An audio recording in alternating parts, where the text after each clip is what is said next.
Thanks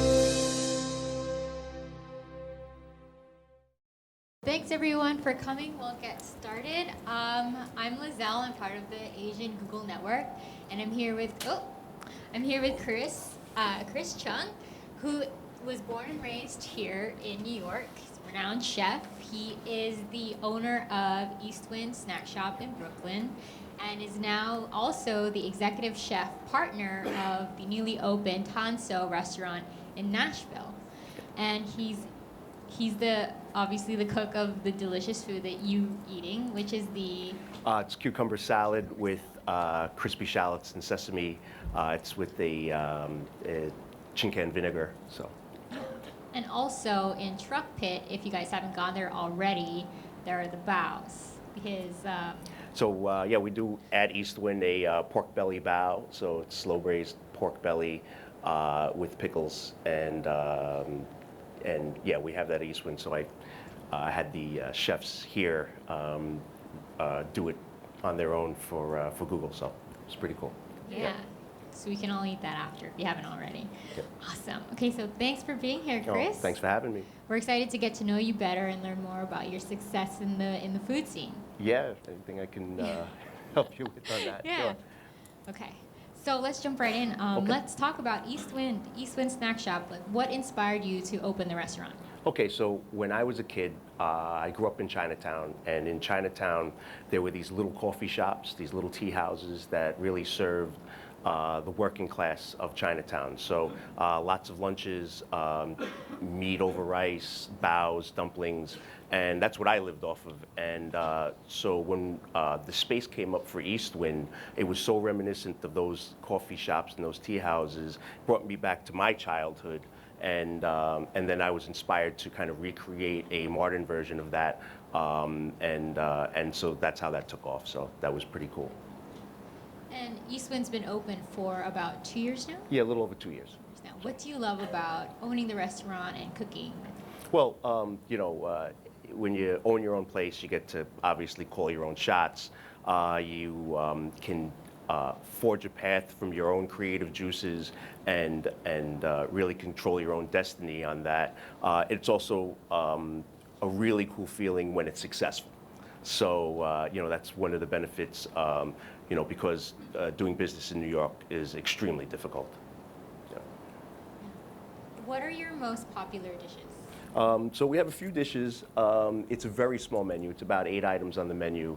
And so when I first started cooking at Eastwind, we did dumplings, and we still do. And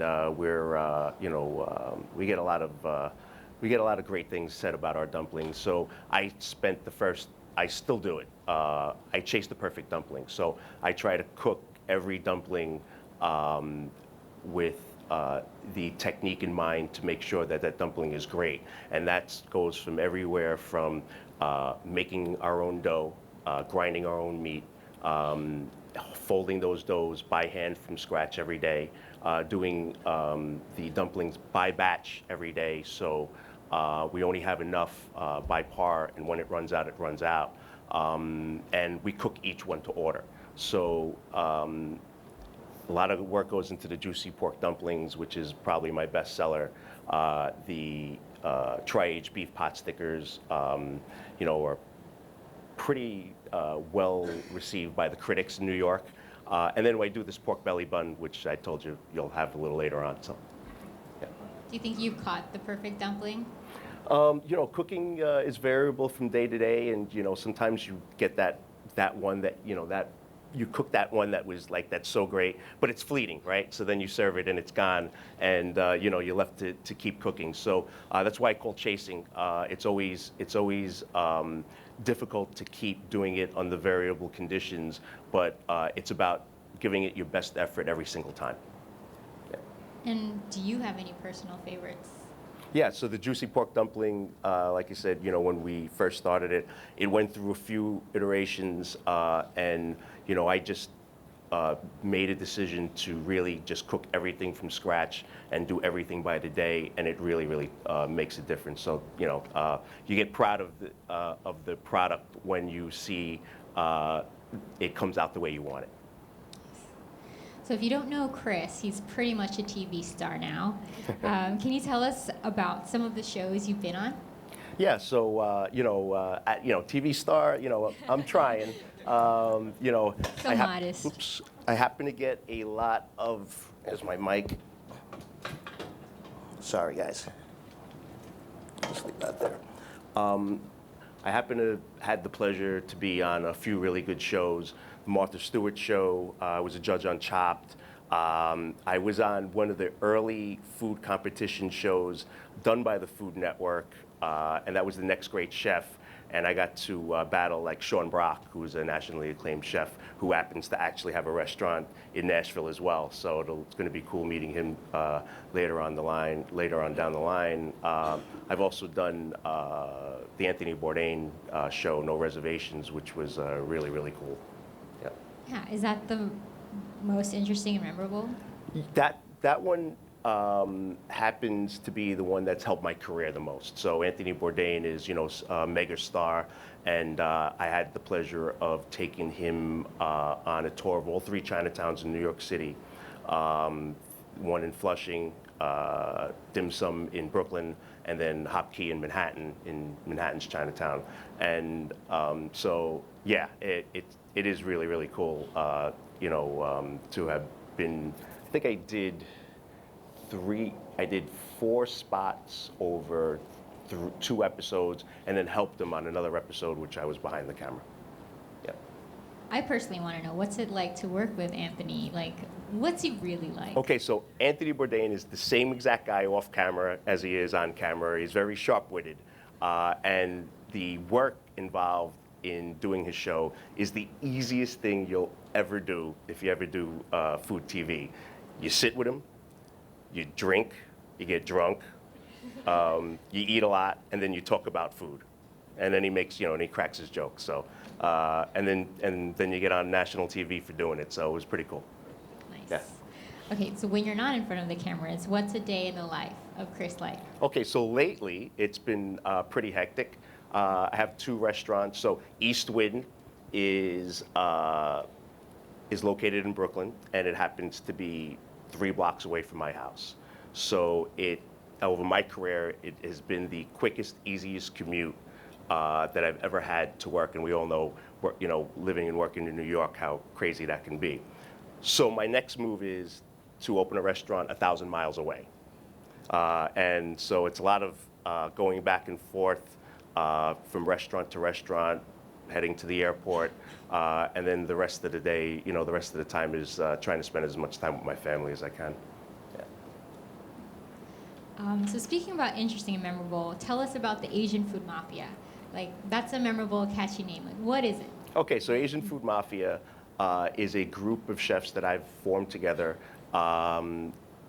We all are Asian. We all own or run our own restaurants.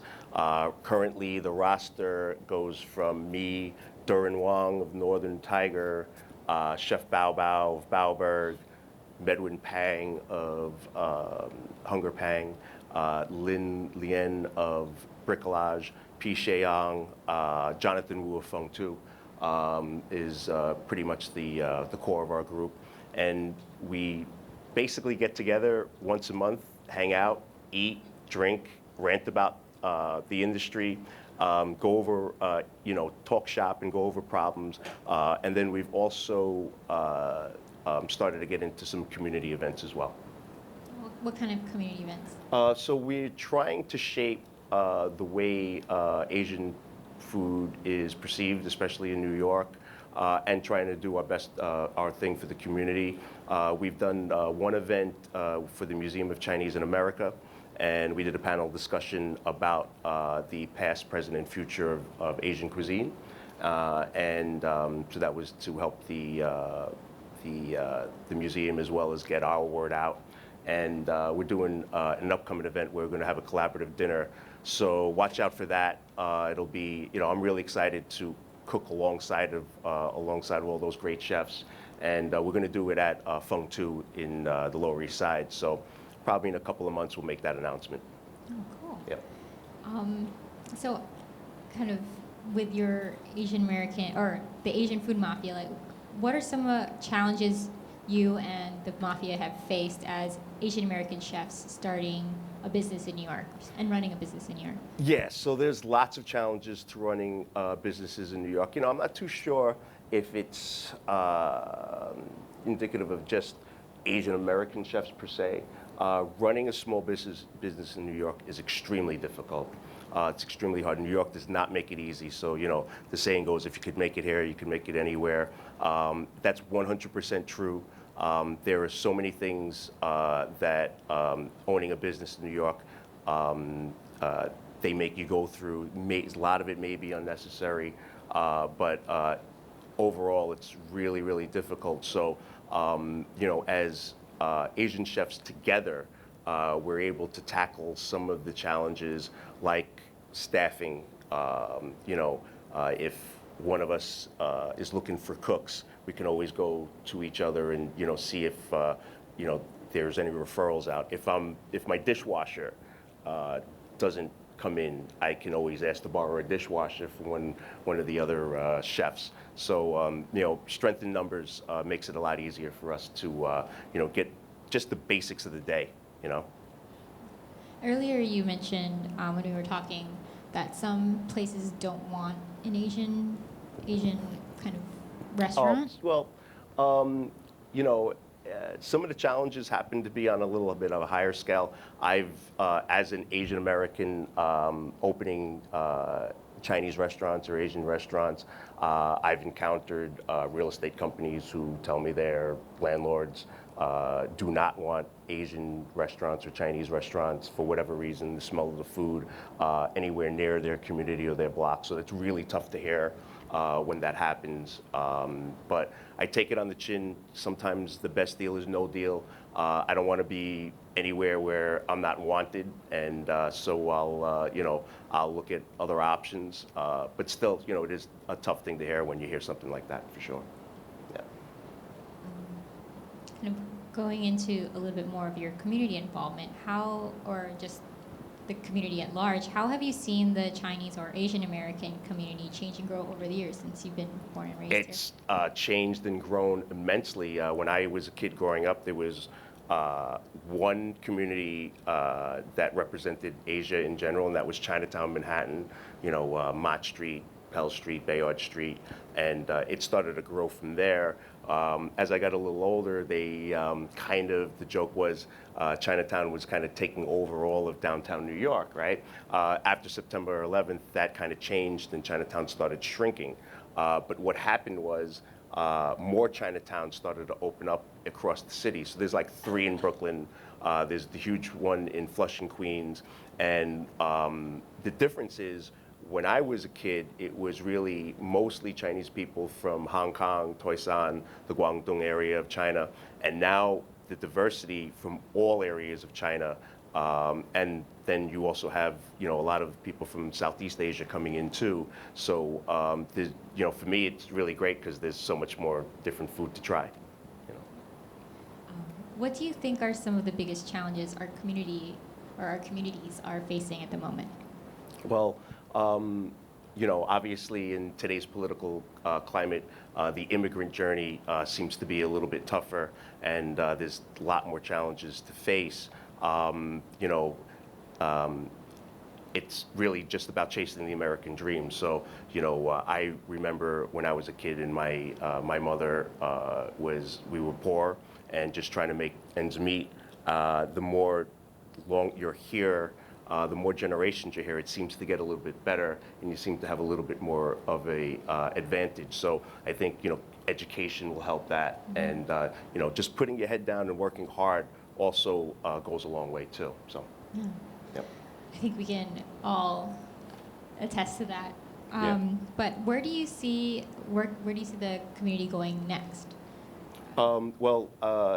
Bigger, better, more diversity, a more stronger voice. And I think that in the case of the Asian community in general, being on a more united front. would definitely help. It seems like, there's a Thai community, there's a Chinese community, there's a Korean community, and they all have their kind of own agendas. But if you take a couple of steps back and kind of look at the picture through a wider angle, being more united, because a lot of the people who are not on the Asian side tend to look at Asians, hence the word Asia, right? So I used to hate the word Asian food or Asian cuisine because really there is no Asian cuisine. Korean food is definitely different than Thai. Thai is definitely different from Chinese. So you tend to put into one group. It's good to put that perception, make that lemons into lemonades, and try to be more on a united front, because we all kind of have the same concerns trying to be successful in this country. Yeah, those are great points. Yeah. We'd like to know, what do you think Google can do to help the advancement of the community and all the things that you mentioned? Yeah, so I got a good United one for Front? that. Checking out the Google Translator, right? So if the Google Translator can be developed to where it hits a home run 100%, I think, especially with the tonal languages, which Chinese definitely is, it would be one language for the whole world, but we all still get to keep our cultural identity. And I think that would be a game changer for the world if that was to happen. Does anyone work on Google Translate or know anyone? That does? Cool. Okay. Now let's open up the floor to see if the audience has any questions. There's a mic there. I could also hand my mic over if anyone has any questions for Chris.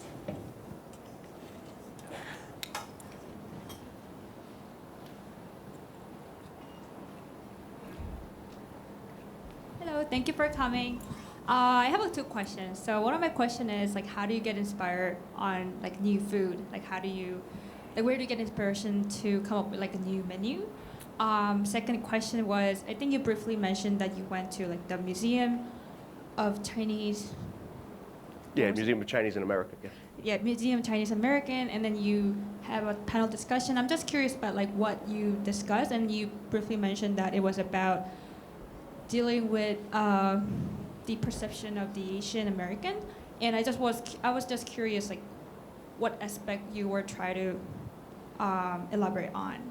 Okay, well, first question about inspiration. So, when your creative inspiration can come from anywhere, you go out to eat and you try different things and you can be inspired by that. Travel's another way. But sometimes you're kind of just laying in bed trying to get to sleep and this idea pops in your head. Sometimes you're working on a dish and you're really trying to get that last component, and you can go for days trying to figure it out, and then one thing pops, and then it just kind of just overflows from there, almost like the quarter machine in Las Vegas, where you just drop that quarter and then all of them start spilling out. So who knows where it comes from? I don't know, but I'm so glad that it does come. And then when we talked about what we talked about at Asian Food Mafia in the Museum of Chinese America, so it was a lot about stigmas in the beginning, about fighting a lot of the stigmas that Asian food used to face. MSG was one of them. Using, just really, I got to say, there was a lot of racism back in the 60s and 70s when it came to especially Chinese food. And I think a lot of that had to do with Chinese food all of a sudden becoming popular and taking pieces of the pie from other types of restaurants. And there was a backlash towards it and some propaganda. And, some of it we did to ourselves. The MSG thing, there was a lot of Chinese restaurants. You'd have mom and pop, and there wasn't really enough chefs to go around. So your uncle would cook the food.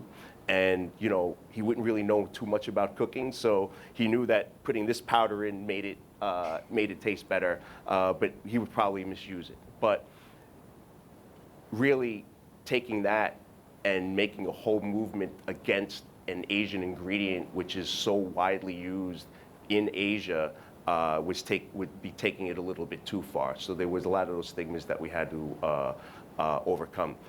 Presently, we also talked about the present stigmas, and right now, food in America is treated with, especially with the higher end chefs, with a very big emphasis on the quality of ingredients.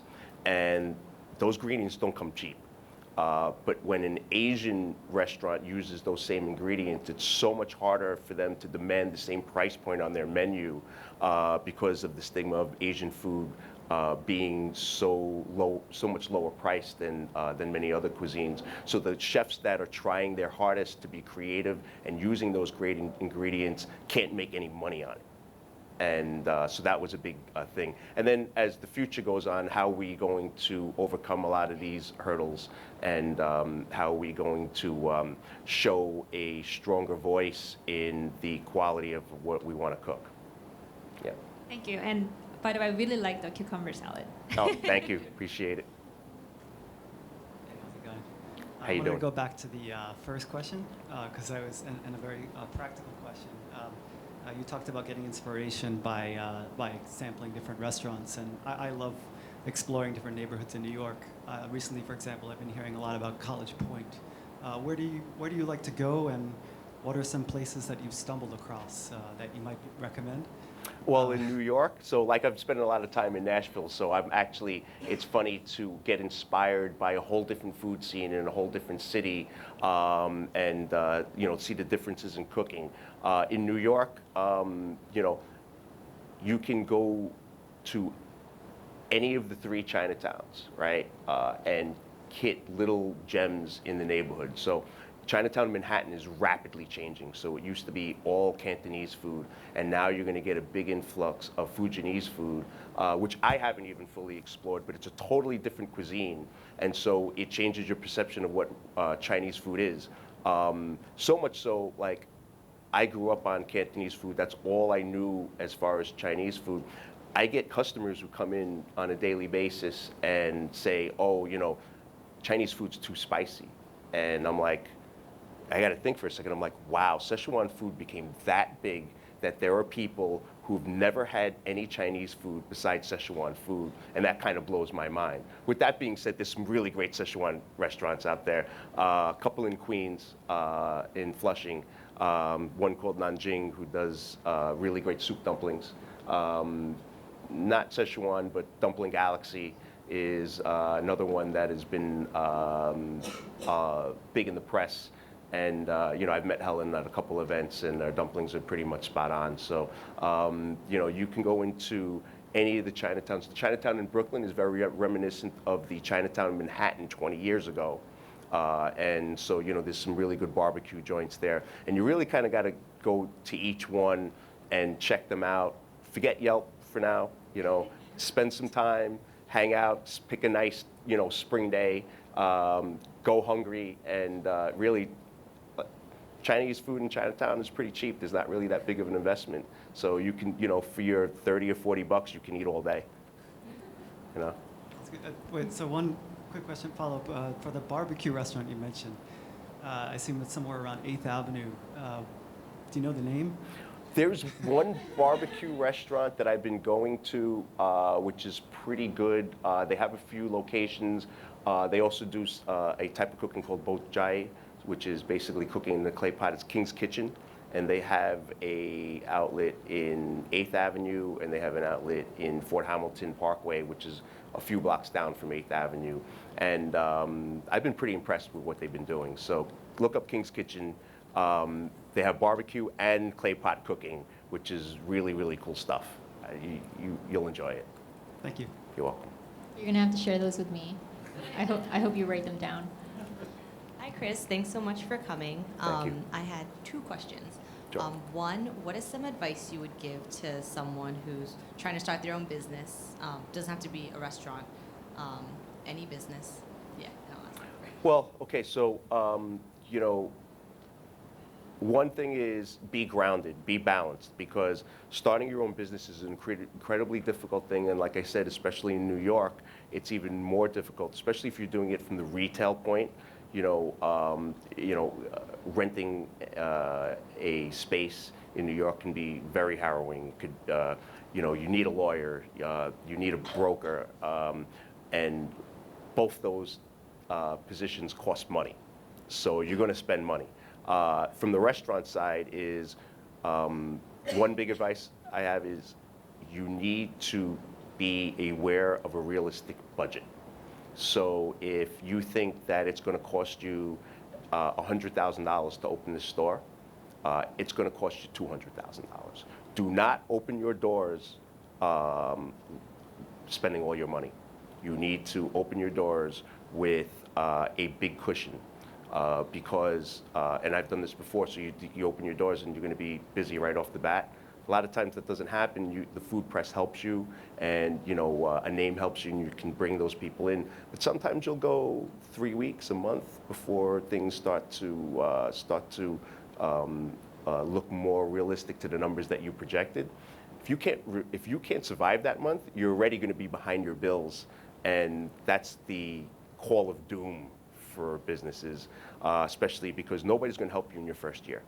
So then you have to find another investor, which means that your equity is now less than what you wanted to. You're not making any money for the first couple of years, and you're working harder than you've ever done to just get your head above water.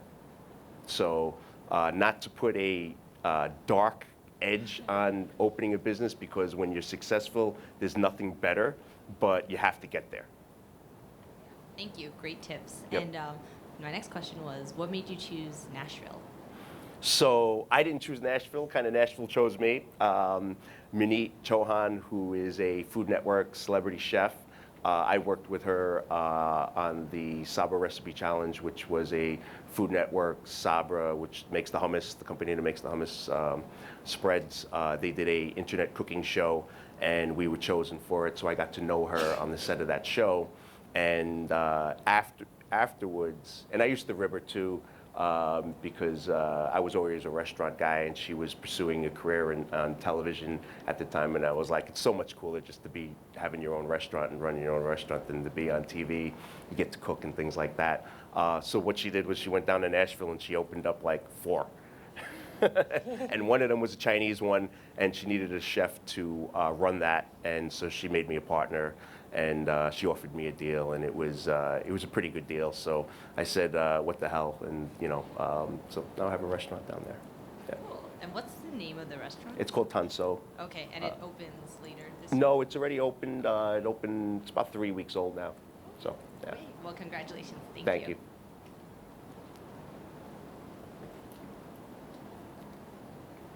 Hey Chris, thanks for coming. Thanks, man. I've been to the East Wind Snack Shop on a Yeah. date. It was really good. Thanks, man. Appreciate it. Great experience. So, you briefly mentioned that it is pretty hard to open a restaurant in New York City. And did you ever have that oh shit moment, I might not make it, or a moment of crisis? I have that every day. Every single day. Every single day. You worry about with the food quality, you worry about your employees, you worry about the business. You're worrying on a constant basis. It's like having a kid, and it's so many moving parts. Does the walk-in up to temperature? Is my dishwasher coming in late? And there's so many things to handle it at every twist and turn. You really, as the older I got, I've had to find ways to deal with stress better. I got to tell you. You take the good days when you have them and you enjoy them, and you put your head down, you knock out every problem as they come along. It's managing crises when you own your own business, especially a restaurant. Yeah. But surely at some point, the number of crises starts to normalize. No, what it becomes normal, and you just kind of take it without really much emotion, and call the repair guy, pay the money, hire the new cook, fire the old one for not showing up, things like that, and you have to wear a lot of hats, and you have to be able to be calm under pressure, and figure things out as you go, and try to figure things out in the least expensive way possible. Yeah. Yep. Hey, Cal. Hey, Uncle Chris. So I have 2 questions. The first one is, what do you think about the integrated tipping system that's coming through a lot of restaurants? Not a lot. Some restaurants in New Yes. York. I'll start with that. All right, so yeah, I don't get it. I'm a back of the house guy. I'm a chef, but I wasn't always a chef. I was a cook for many years, and yeah, it really does suck to, let's say, take John George. For John George, I worked at John George, and I worked about 100 hours a week. You know, the shift was come in at 9 and leave at 6. I'd come in at 6:30 and leave at 9:30 or 10 at night just to get my stuff done, and I got paid about $250 a week for that job. And it really sucked to watch waiters leave making $500 a night. But I see a lot of talk about we have to take the tipping away and pay the back of the house, which is great because I'm a back of the house guy, but and then raise your prices on the menu to justify that. I don't see why you have to take tipping away. If you're going to raise the prices on the menu, make it simple. Just raise the prices on the menu. Somebody's got to pay for the higher increase in labor. You know, there's a big push to make the minimum wage, you know, $15. And that's for your lowest paid employee. So that's basically for the guy who cleans the restaurant, $15. Cooks will probably make $18 an hour. And which is great. Everybody should get a fair wage. But you know where that money's coming from, right? That doesn't come out of the business. The profit margins for restaurants, if you don't know, are tremendously low. If you're making 20%, you're doing really good. Sometimes you're just doing it on the break even. So for restaurants that are struggling and have to pay that, the menu prices are going to go up eventually. The restaurant world is resisting that now because everybody's afraid, you know, it's a tough market. But eventually, you're not even going to blink at a $25 hamburger. That's just how it's going to be. All right, I need a promotion. The next question is, you've worked at a lot of really incredible restaurants, John George's, a few others. So I'm curious, who was one chef that you worked with that you really respected, or maybe just something that they did that you found just, like maybe you do it, you find kind of integrating in your day-to-day? Yeah, you know, there's been a lot of chefs that helped me in my career in different aspects. So, you know, I worked for John George and I worked for Nobu, and John George was great because the name was great, and in his kitchen, especially at John George's, learning the discipline of cooking 4-star French cuisine, you really got to immerse yourself in that world. When you work at a 4-star restaurant, 4-star New York Times restaurant, which probably equates to, you know, 3-star Michelin or 2-star Michelin here in America, it's very much like working in the very strict confines of a French restaurant. You got to give yourself to that discipline. You know, you're not going to see family, you're not going to go out and party, you're not going to see your friends on the weekend. You basically work that 110 hours a week and just concentrate on cooking. And that's what that gave me. So basically I learned to be really attached to the craft of what cooking is. You know, Nobu, on the other hand, I was a young cook at Nobu, and he let me experiment with dishes that a young cook would have no place experimenting with and get stuff on the menu. And so he was integral for sparking a creative edge in me as well. I worked for James Cheung, who was the chef at Typhoon Brewery. He's not as well known as those chefs, but he really taught me how to break down flavors on my palate as we ate. His whole thing was the 5 flavors of food, which was, you know, spicy, sour, sweet, salty, bitter, and how to discern that as you eat. So that was very integral. So you know, each chef that you learn under, you'll learn under different things. As I got higher up the ladder, I learned under a dim sum master. And you know, he just taught me techniques of Chinese food and recipes of Chinese food that I wouldn't have learned anywhere else. And that was really an important part of my learning process as well. Thank you. You're welcome.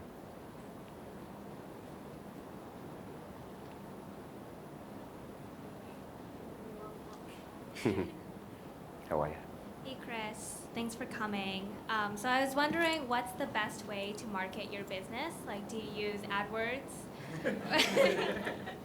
Oh, let's see. How do I answer that one?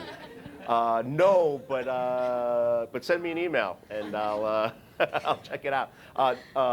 You know,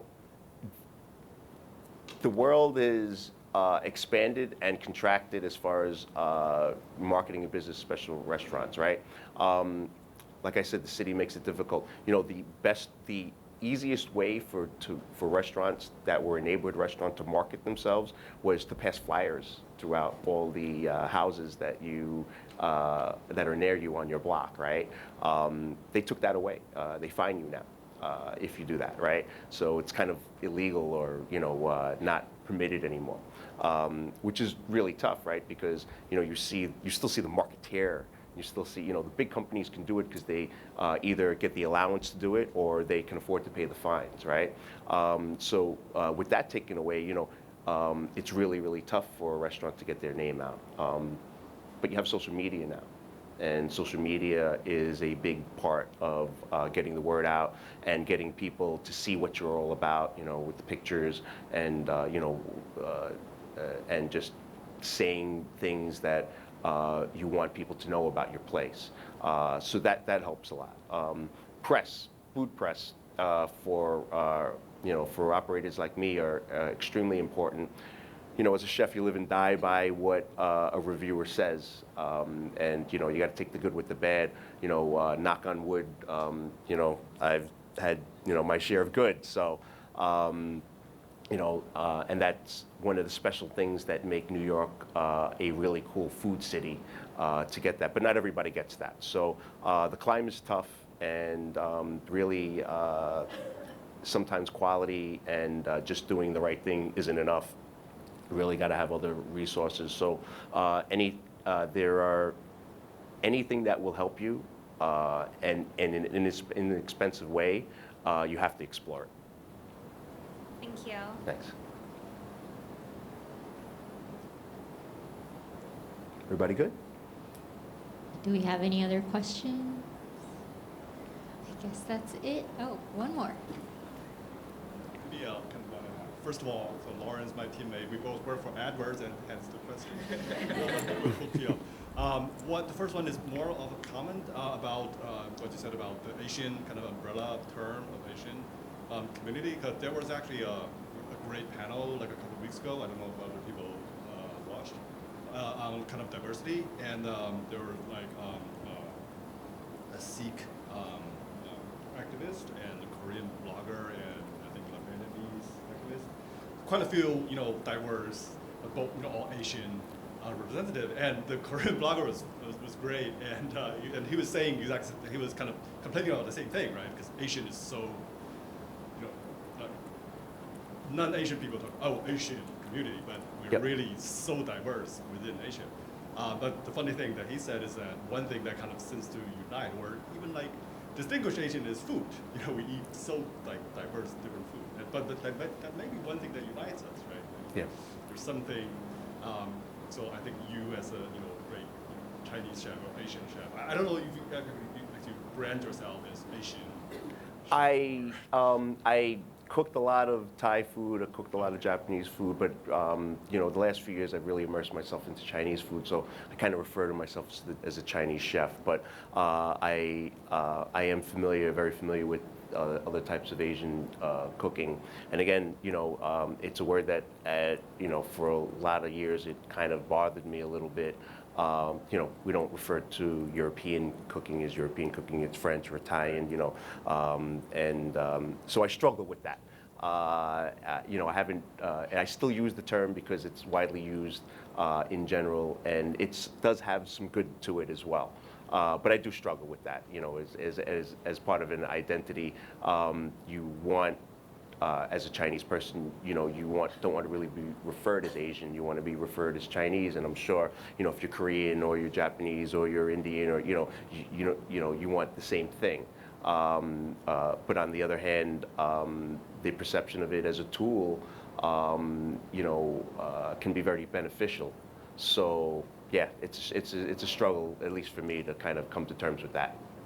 It's a fine balance. Yeah. And by the way, how are you branding your new Nashville restaurant? Yeah. So again, I brand it as when I'm approached, I say, it's a Chinese restaurant. Nashville actually happens to be publicly, they publicly say they need better Chinese food in the city. From everywhere, from the mayor to the cab drivers to everybody. It's amazing. But their perception is also rooted in having Asian eateries in town. So, but it's a little bit different there because they don't have a big Asian community. So they're accepting of pretty much any good quality Asian food that they can get. So hopefully I've given them something that they want. So far, so good. Yeah. All right, another question. Oh, actually, sorry, I forgot to thank you for coming. And so this question is maybe more of a trick question. So how do you, because you mentioned that your East Wind is only 3 blocks away, right? So it's probably easy for you to commute. But Yep. are there days when you just feel like, oh, I'm going there again, I'm making the same dumpling, I'm making the same whatever, that maybe I should do something else. I mean, you obviously you're opening your restaurant, things like that. And then that kind of relates to us, right? I mean, we're like engineers and marketing or whatever, and we have to get up and commute to work. I mean, today it's great, right? Because we get to eat your bao and salad. That really gets me up. But how do you kind of get by the daily grind? Well, it's each to his own. The daily grind. Everybody has their daily grind, right? Some days are better than others. Good cooking is rooted in repetition.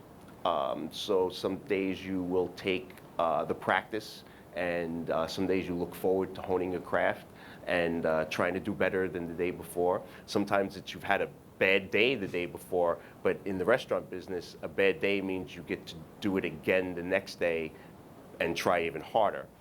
So you have that as a motivational tool for you. But there are some days, cold, 10-degree day in February, you got to get out there early to shovel snow before you actually start cooking, or 98 degrees in August, where basically the last thing you want to do is leave your air-conditioned bedroom. But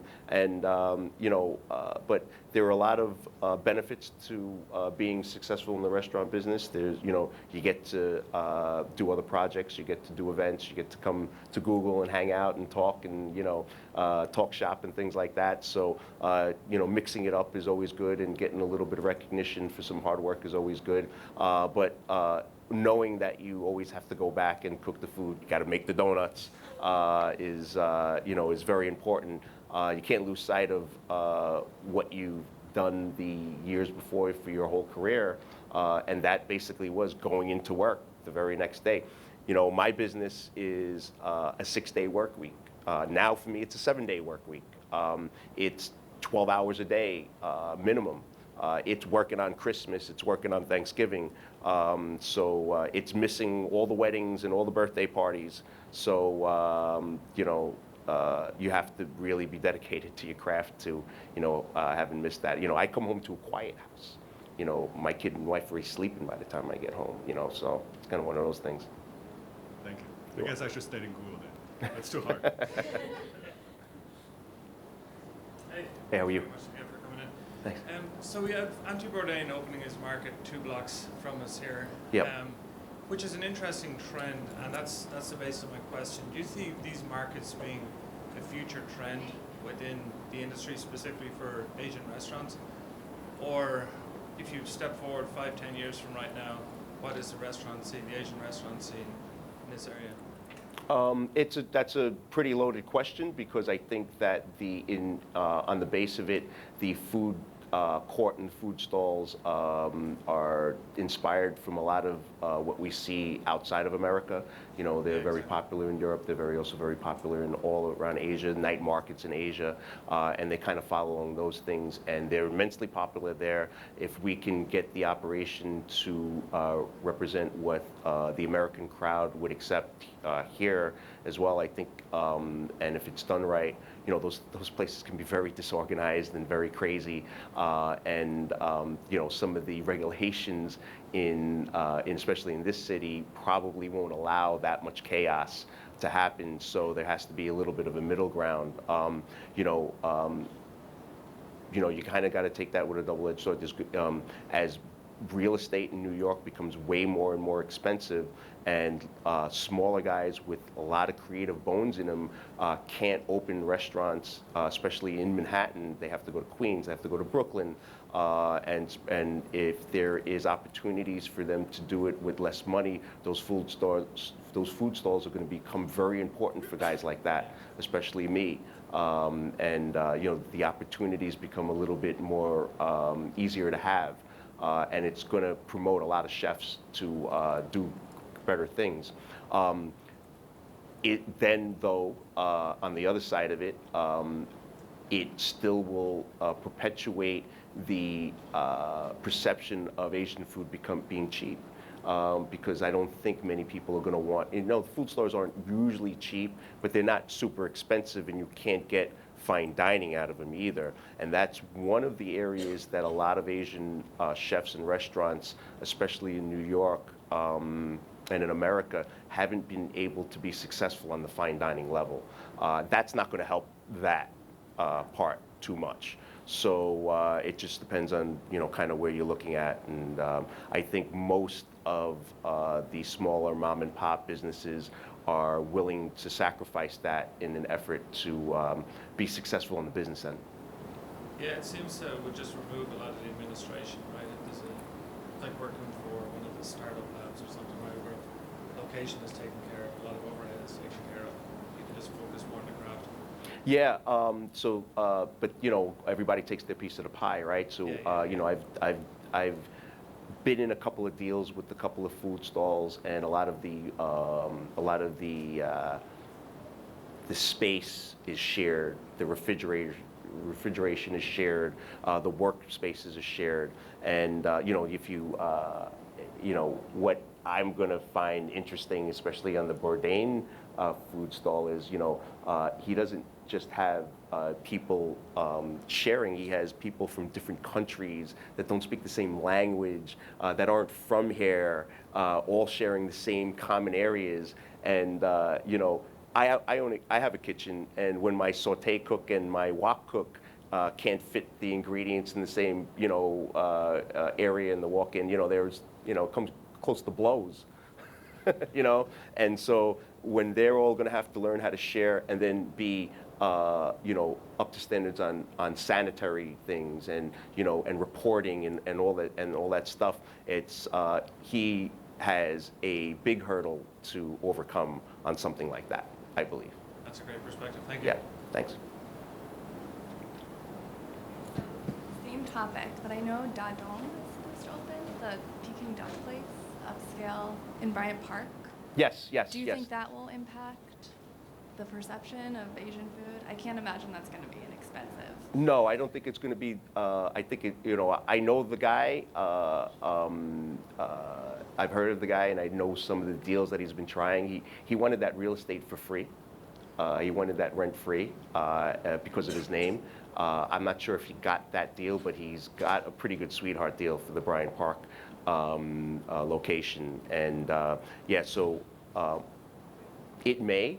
I think it will, but it'll be tempered. I don't think it's going to carry the torch to make Chinese restaurants, 1 or 2 Michelin starred, for the rest of the chefs that want to come here.